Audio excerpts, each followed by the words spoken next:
ਖਬਰਾਂ ਦੀ ਸ਼ੁਰੂਆਤ ਕਰੀਏ ਸ਼ਰਮਾ ਜੀ ਪੰਥਕ ਹਲਚਲ ਤੋਂ, ਕਿਉਂਕਿ ਹਰ ਰੋਜ਼ ਪੰਥਕ ਸਰਗਰਮੀਆਂ, ਪੰਥਕ ਖਬਰਾਂ ਐਡੀਆਂ ਵੱਡੀਆਂ ਹੋ ਜਾਂਦੀਆਂ ਨੇ ਕਿ ਜੋ ਵਰਤਾਰੇ ਵਾਪਰ ਰਹੇ ਨੇ ਉਹ ਕਈ ਸਵਾਲਾਂ ਨੂੰ ਜਨਮ ਦੇ ਰਹੇ ਨੇ ਲਗਾਤਾਰ। ਗਿਆਨੀ ਹਰਪ੍ਰੀਤ ਸਿੰਘ, ਵੱਖ-ਵੱਖ ਧਿਰਾਂ ਇਹਨਾਂ ਦੀ ਜਿਹੜੀ ਭੂਮਿਕਾ ਰਹੀ ਹੈ ਲੰਘੇ ਦਿਨਾਂ ਦੇ ਵਿੱਚ, ਉਹਨੂੰ ਤਰ੍ਹਾਂ-ਤਰ੍ਹਾਂ ਦੇ ਤਰੀਕਿਆਂ ਦੇ ਨਾਲ ਪ੍ਰਭਾਸ਼ਿਤ ਕਰਦੇ ਨੇ। ਅਕਾਲੀ ਦਲ ਦਾ ਵਿੰਗ ਇਹਨਾਂ ਨੂੰ ਦਿੱਲੀ ਦੇ ਨੇੜੇ ਸੱਦਦਾ ਹੈ, ਉਹ ਆਪਣੇ ਆਪ ਨੂੰ ਵਿਕਟਮ ਵਜੋਂ ਪੇਸ਼ ਕਰਦੇ ਨੇ। ਖਬਰ ਇਹ ਕਹਿ ਰਹੀ ਹੈ ਕਿ ਉਹਨਾਂ ਨੇ SGPC ਚੋਣਾਂ ਦੀ ਤਿਆਰੀ ਕਰ ਲਈ ਹੈ। ਜੇਕਰ ਇਹ ਗੱਲ ਸੱਚੀ ਹੈ ਤਾਂ ਫਿਰ ਅਕਾਲੀ ਦਲ ਦੇ ਗੜ੍ਹ ਦੇ ਵਿੱਚ ਇੱਕ ਬਹੁਤ ਵੱਡੀ ਸੰਨ ਲੱਗ ਜੂਗੀ ਸ਼ਰਮਾ ਜੀ। ਬਿਲਕੁਲ ਪ੍ਰਵੀਨ ਜੀ, ਇਹਦੇ ਵਿੱਚ ਕੋਈ ਦੋ ਰਾਏ ਨਹੀਂ ਕਿ ਸਿੰਘ ਸਾਹਿਬ ਗਿਆਨੀ ਹਰਪ੍ਰੀਤ ਸਿੰਘ ਜਿਸ ਦਿਨ ਤੋਂ ਲਾਂਭੇ ਕੀਤੇ ਗਏ ਨੇ ਸ਼੍ਰੀ ਤਖਤ ਸਾਹਿਬ ਦੀ ਸੇਵਾ ਤੋਂ, ਜਥੇਦਾਰ ਦੀ ਸੇਵਾ ਤੋਂ, ਉਸ ਦਿਨ ਤੋਂ ਬਾਅਦ ਉਹਨਾਂ ਨੇ ਵੱਖੋ-ਵੱਖ ਮੰਚਾਂ ਤੇ ਜਾ ਕੇ ਜਿਸ ਤਰ੍ਹਾਂ ਪੰਥਕ ਰਾਜਨੀਤੀ ਨੂੰ ਪ੍ਰਭਾਸ਼ਿਤ ਕੀਤਾ, ਉਹਦੇ ਵਾਲੇ ਨਾਲੇ ਚਰਚਾ ਜ਼ੋਰਾਂ ਸ਼ੋਰਾਂ ਤੇ ਹੈ ਕਿ ਉਹ ਹੁਣ ਧਾਰਮਿਕ ਖੇਤਰ ਦੇ ਵਿੱਚ ਪੰਥਕ ਧਾਰਮਿਕ ਰਾਜਨੀਤੀ ਦੇ ਵਿੱਚ ਸਰਗਰਮ ਹੋ ਗਏ। ਇਹਦੇ ਵਿੱਚ ਕੋਈ ਦੋ ਰਾਏ ਨਹੀਂ ਕਿ ਉਹਨਾਂ ਦਾ ਵਿਦਿਅਕ, ਉਹਨਾਂ ਦਾ ਪੱਧਰ, ਉਹਨਾਂ ਦੀ ਗਿਆਨ, ਉਹ ਸਾਰਾ ਕੁਝ ਉਹਨਾਂ ਨੂੰ ਧਾਰਮਿਕ ਖੇਤਰ ਦੇ ਵਿੱਚ ਮਜ਼ਬੂਤ ਕਰਦਾ ਜੀ। ਦੂਸਰੇ ਪਾਸੇ ਉਹ ਖੁਦ ਕਹਿ ਚੁੱਕੇ ਨੇ ਕਿ ਮੈਂ ਰਾਜਨੀਤਿਕ ਖੇਤਰ ਦਾ ਵਿਦਿਆਰਥੀ ਨਹੀਂ ਹਾਂ, ਮੈਂ ਧਰਮ ਦਾ ਖੇਤਰ ਦਾ ਵਿਦਿਆਰਥੀ ਹਾਂ, ਇਸ ਲਈ ਮੈਂ ਇਸੇ 'ਚ ਵਿਚਰਨਾ ਚਾਹੁੰਦਾ, ਇਸੇ 'ਚ ਸੇਵਾ ਕਰਨਾ ਚਾਹੁੰਦਾ। ਸੋ ਉਹਨਾਂ ਨੂੰ ਲਗਾਤਾਰ ਪੰਜਾਬ ਦੇ ਵੱਖ-ਵੱਖ ਸਥਾਨਾਂ ਤੋਂ ਸੱਦੇ ਆ ਰਹੇ ਨੇ, ਹੈ ਤੇ ਉਹਨਾਂ ਮੰਚਾਂ ਤੇ ਵੀ ਜਾ ਰਹੇ ਨੇ। ਪਤਾ ਲੱਗ ਰਿਹਾ ਸੁਧਾਰ ਲਹਿਰ ਵਾਲੇ ਵੀ ਵੱਡਾ ਇਕੱਠ ਕਰਨ ਦੀ ਕੋਸ਼ਿਸ਼ ਕਰ ਰਹੇ ਨੇ ਤੇ ਉਸ ਮੰਚ ਤੇ ਵੀ ਗਿਆਨੀ ਹਰਪ੍ਰੀਤ ਸਿੰਘ ਸੰਬੋਧਨ ਕਰਨ ਜਾਣਗੇ। ਪਰ ਤੁਸੀਂ ਇਹ ਦੇਖੋ ਕਿ ਟਾਈਮਿੰਗ ਇੱਕ ਕਮਾਲ ਦੀ ਹੋਈ ਕਿ 21 ਤਰੀਕ ਨੂੰ ਬਕਾਇਦਾ ਤੌਰ ਤੇ ਬੈਠਕ ਰੱਖੀ ਜਾਣੀ ਆ ਅੰਤਰਿੰਗ ਕਮੇਟੀ ਦੀ।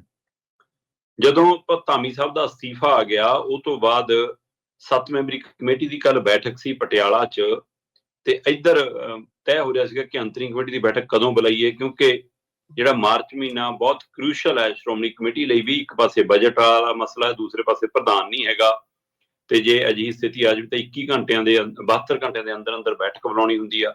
ਉਹਦੇ ਵੱਲ 21 ਤਰੀਕ ਨੂੰ ਬੈਠਕ ਬੁਲਾਈ ਜਾ ਰਹੀ ਹੈ। ਪਰ ਐਨ ਇਸੇ ਟਾਈਮਿੰਗ ਦੇ ਵਿੱਚ ਗਿਆਨੀ ਹਰਪ੍ਰੀਤ ਸਿੰਘ ਨੇ ਅੰਮ੍ਰਿਤਸਰ ਨੂੰ ਚੁਣਿਆ। ਅੰਮ੍ਰਿਤਸਰ ਦੇ ਉਹਨਾਂ ਨੇ ਬਕਾਇਦਾ ਆ ਕੇ ਉੱਥੇ ਮਤਲਬ ਕਿ ਚੀਫ ਖਾਲਸਾ ਦੀਵਾਨ ਦੇ ਵੱਲੋਂ ਪ੍ਰੈਸ ਕਾਨਫਰੰਸ ਆਯੋਜਿਤ ਕੀਤੀ ਉਸ ਥਾਂ ਦੇ ਉੱਤੇ। ਸੋ ਅੰਮ੍ਰਿਤਸਰ 'ਚ ਆ ਕੇ ਪ੍ਰੈਸ ਕਾਨਫਰੰਸ ਕਰਨਾ ਔਰ ਉਸ ਵਿਅਕਤੀ ਦੇ ਪਰਦਾਫਾਸ਼ ਕਰਨ ਦੀ ਕੋਸ਼ਿਸ਼ ਕਰਨਾ ਜਿਹੜਾ ਵਿਅਕਤੀ ਧਾਮੀ ਹੋਰਾਂ ਦੇ ਅਸਤੀਫੇ ਤੋਂ ਬਾਅਦ ਦਾਅਵੇਦਾਰ ਹੈ ਹੁਣ SGPC ਦੇ ਪ੍ਰਧਾਨ ਦਾ। ਜੀ। ਵੈਸੇ ਤਾਂ ਉਹਨਾਂ ਨੇ ਐਡਵੋਕੇਟ ਹਰਿੰਦਰ ਸਿੰਘ ਧਾਮੀ ਦੇ ਅਸਤੀਫੇ ਤੇ ਅਫਸੋਸ ਵੀ ਪ੍ਰਗਟਾਇਆ ਕਿ ਉਹ ਸੰਵੇਦਨਸ਼ੀਲ ਬੰਦੇ ਨੇ, ਉਹ ਸੁਹਿਰਦ ਬੰਦੇ ਨੇ, ਸੱਚੇ ਬੰਦੇ ਨੇ, ਉਹਨਾਂ ਨੂੰ ਖੜੇ ਰਹਿਣਾ ਚਾਹੀਦਾ ਸੀ, ਮੈਦਾਨ ਛੱਡ ਕੇ ਨਹੀਂ ਭੱਜਣਾ ਚਾਹੀਦਾ ਸੀ, ਇਹ ਸ਼ੋਭਦਾ ਨੀਗਾ।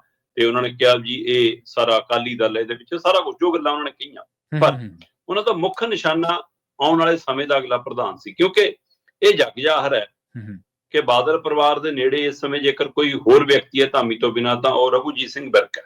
ਜੀ। ਤੇ ਰਘੂਜੀਤ ਸਿੰਘ ਵਿਰਕ ਕਹਿੰਦੇ ਕਿ ਇਸ ਸਥਿਤੀ 'ਚ ਨੇੜੇ ਹੈ ਕਿ ਉਹ ਪ੍ਰਧਾਨ ਨਾ ਹੁੰਦਿਆਂ ਵੀ ਪ੍ਰਧਾਨ ਵਾਲੀਆਂ ਸ਼ਕਤੀਆਂ ਵਰਤ ਲੈਂਦਾ ਸੀ, ਉਹ ਅੰਦਰ ਹੀ ਦਬਦਬਾ ਰੱਖਦਾ ਸੀ। ਹੁਣ ਜਿੱਦਾਂ ਹੀ ਧਾਮੀ ਹੋਰੀ ਗਏ ਤੇ ਕਹਿੰਦੇ ਕਿ ਰਘੂਜੀਤ ਸਿੰਘ ਵਿਰਕ ਨੂੰ ਪੱਕਾ ਹੋ ਗਿਆ ਕਿ ਲੈ ਵੀ ਦਸਤਾਰਬੰਦੀ ਤਾਂ ਮੇਰੀ ਹੋਣੀ ਆ, ਪ੍ਰਧਾਨ ਤਾਂ ਮੈਂ ਹੀ ਬਣਨਾ। ਪਰ ਉਹ ਤੋਂ ਪਹਿਲਾਂ ਕਹਿੰਦੇ ਕਿ ਧਾਮੀ ਸਾਹਿਬ ਨੇ ਆਪਣਾ ਜਿਹੜੇ ਜਥੇਦਾਰ ਸਾਹਿਬ ਨੇ ਗਿਆਨੀ ਹਰਪ੍ਰੀਤ ਸਿੰਘ, ਉਹਨਾਂ ਨੇ ਉਹਦੇ ਮੂਹਰੇ ਇੱਕ ਕਹਿੰਦੇ ਖਾਈ ਪੱਟਦੀ। ਪ੍ਰੈਸ ਕਾਨਫਰੰਸ ਦੇ ਵਿੱਚ ਸਿੰਘ ਸਾਹਿਬ ਗਿਆਨੀ ਹਰਪ੍ਰੀਤ ਸਿੰਘ ਹੋਰਾਂ ਨੇ ਕਿਹਾ ਕਿ ਬਈ ਰਘੂਜੀਤ ਸਿੰਘ ਜਿਹੜਾ ਵਿਰਕ ਹੈ ਇਹਦਾ ਪੜਚਾਲ ਕਰ ਲਓ। ਕਹਿੰਦੇ ਹੁਣ ਇਹ ਵੀ ਐਪਲੀਕੇਸ਼ਨ ਮੈਂ ਮੂਵ ਕਰਾਂ ਜੀ, ਕਿ ਇਹ ਵੀ ਜਾਂਚ ਦੀ ਮੰਗ ਮੈਂ ਕਰਾਂ ਕਿ ਭਾਈ ਜਿਹੜੀ ਸਾਰਾਗੜੀ ਸਰਾਂ ਬਣੀ ਆ ਉਹਦੇ ਵਿੱਚ ਘਪਲੇ ਹੋਏ ਨੇ, ਹੈ ਨਾ। ਕਹਿੰਦੇ ਜੀ ਜਿੰਦਰੇ ਸੀ ਜਿਹੜੇ ਉਹ ਚਾਈਨਾ ਤੋਂ ਮੰਗਾ ਕੇ ਲਵਾਤੇ, ਉਹ 4 ਦਿਨ ਨਹੀਂ ਚੱਲੇ। ਫਰਨੀਚਰ ਚਾਈਨਾ ਤੋਂ ਮੰਗਾ ਕੇ ਲਿਆ ਤਾਂ ਉਹ 2 ਦਿਨ ਨਹੀਂ ਚੱਲਿਆ।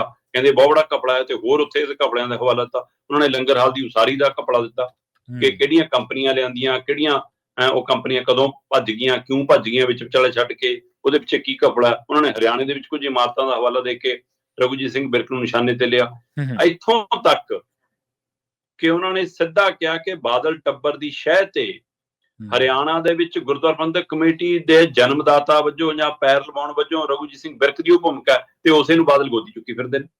ਠੀਕ ਹੈ, ਕਹਿੰਦੇ ਤਾਂ ਉਧਰ ਸਾਰਾ ਕੁਝ। ਉਹ ਕਹਿੰਦੇ ਕਿ ਮੈਂ ਤਾਂ ਅਪੀਲ ਕਰਦਾ ਹਰਿਆਣਾ ਗੁਰਦੁਆਰਾ ਪ੍ਰਬੰਧਕ ਕਮੇਟੀ ਨੂੰ ਕਿ ਭਾਈ ਕੁਰੂਕਸ਼ੇਤਰ ਦੇ ਵਿੱਚ ਰਘੂਜੀਤ ਸਿੰਘ ਵਿਰਕ ਦਾ ਬੁੱਤ ਲਾਓ। ਤੇ ਉਹਨਾਂ ਨੇ ਇਹ ਸਾਰੇ ਸਵਾਲ, ਇਹਦੇ ਨਾਲ ਨਾਲ ਉਹਨਾਂ ਨੇ ਜਥੇਦਾਰਾਂ ਦੀ ਨਿਯੁਕਤੀ ਦਾ, ਜਥੇਦਾਰਾਂ ਦੀ ਸੇਵਾ ਮੁਕਤੀ ਦਾ, ਇਹਦਾ ਮੁੜ ਕੇ ਕੋਈ ਨਿਯਮਾਵਲੀ ਬਣਾਉਣ ਦਾ ਵੀ ਉਹਦੇ ਵਿੱਚ ਗੱਲ ਕੀਤੀ। ਉਹਨਾਂ ਨੇ ਕਿਹਾ ਕਿ ਸਾਬਕਾ ਜਥੇਦਾਰ ਬਦੰਤੀ ਹੋਰਾਂ ਨੇ ਵੀ ਕਹਿੰਦੇ ਇਸ ਦੇ ਉੱਤੇ ਪਹਿਲ ਕਦਮੀ ਕੀਤੀ ਸੀ। ਉਹਨਾਂ ਨੇ ਵੀ ਆਪਣੇ ਕਾਰਜਕਾਲ ਦੌਰਾਨ ਐਸਜੀਪੀਸੀ ਨੂੰ ਲਿਖਤੀ ਰੂਪ 'ਚ ਸੁਝਾਅ ਦਿੱਤੇ ਸੀਗੇ ਕਿ ਭਾਈ ਸਿੰਘ ਸਾਹਿਬਾਨ ਦੀ ਨਿਯੁਕਤੀ ਤੇ ਸੇਵਾ ਮੁਕਤੀ ਦੇ ਹਵਾਲੇ ਨਾਲ ਕੋਈ ਨਿਯਮਾਵਲੀ ਬਣਾਓ। ਤੇ ਕਹਿੰਦੇ ਇਹ ਗੱਲ ਸਮੇਂ-ਸਮੇਂ ਉੱਠਦੀ ਹੈ। ਇੱਕ ਵਾਰ ਫਿਰ ਉੱਠੀ ਹੈ ਜਦੋਂ ਮਤਲਬ ਕਿ ਮੇਰੇ ਤੇ ਜਿਸ ਤਰ੍ਹਾਂ ਦੀ ਕਾਰਵਾਈ ਕੀਤੀ ਹੈ ਬਦਲਾਖੋਰੀ ਦੀ। ਸੋ ਟਾਈਮਿੰਗ ਔਰ ਚੋਣ ਸਥਾਨ ਦੀ ਅੰਮ੍ਰਿਤਸਰ ਤੇ ਇਹ ਸਾਰੀ ਪ੍ਰਕਿਰਿਆ ਦੱਸਦੀ ਹੈ ਕਿ ਜਥੇਦਾਰ ਗਿਆਨੀ ਹਰਪ੍ਰੀਤ ਸਿੰਘ ਨੇ ਤੈਅ ਕਰ ਲਿਆ ਕਿ ਮੈਂ ਧਾਰਮਿਕ ਖੇਤਰ ਦੇ ਵਿੱਚ ਹੀ ਰਾਜਨੀਤਿਕ ਪਿੜ 'ਚ ਨਿੱਤਰਨਾ ਤੇ ਉਹ ਰਾਜਨੀਤਿਕ ਪਿੜ ਉਹਨਾਂ ਦਾ ਐਸਜੀਪੀਸੀ ਹੋ ਸਕਦਾ।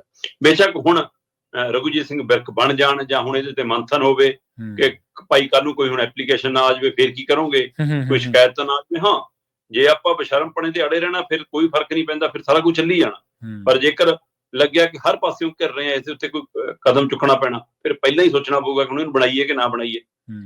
ਸੋ ਦੂਸਰਾ, ਆਉਣ ਵਾਲੇ ਸਮੇਂ 'ਚ ਮਾਰਚ ਤੋਂ ਬਾਅਦ ਹੁਣ ਜਿਵੇਂ ਮਤਲਬ ਕਿ ਤੈਅ ਮੰਨਿਆ ਜਾ ਰਿਹਾ ਕਿ ਐਸਜੀਪੀਸੀ ਦੀਆਂ ਚੋਣਾਂ ਹੋਣੀਆਂ ਨੇ ਤੇ ਉਹਦੇ ਲਈ ਕੀ ਗਰਾਊਂਡ ਤਿਆਰ ਕਰ ਰਹੇ ਨੇ ਗਿਆਨੀ ਹਰਪ੍ਰੀਤ ਸਿੰਘ, ਇਹਦੀ ਚਰਚਾ ਹੁਣ ਪੂਰੇ ਜ਼ੋਰਾਂ ਤੇ। ਜਿਸ ਤਰ੍ਹਾਂ ਉਹ ਵਿਚਰ ਰਹੇ ਨੇ, ਜਿਸ ਤਰ੍ਹਾਂ ਉਹ ਨਿਸ਼ਾਨੇ ਬਿੰਨ ਰਹੇ ਨੇ, ਜਿਸ ਤਰ੍ਹਾਂ ਉਹ ਇਸ ਪਹਿਲੂ ਤੇ ਪ੍ਰੈਸ ਕਾਨਫਰੰਸ ਕਰ ਰਹੇ ਨੇ, ਸੋ ਤੈਅ ਹੈ ਜੀ ਕਿ ਉਹਨਾਂ ਨੇ ਆਪਣਾ ਮੈਦਾਨ ਚੁਣ ਲਿਆ ਤੇ ਉਹ ਮੈਦਾਨ ਸ਼੍ਰੋਮਣੀ ਕਮੇਟੀ ਦਾ ਮੈਦਾਨ ਹੋ ਸਕਦਾ। ਆਉਂਦੇ ਸਮੇਂ 'ਚ ਇਸ ਖੇਤਰ 'ਚ ਖੁੱਲ ਕੇ ਨਿੱਤਰ ਸਕਦਾ।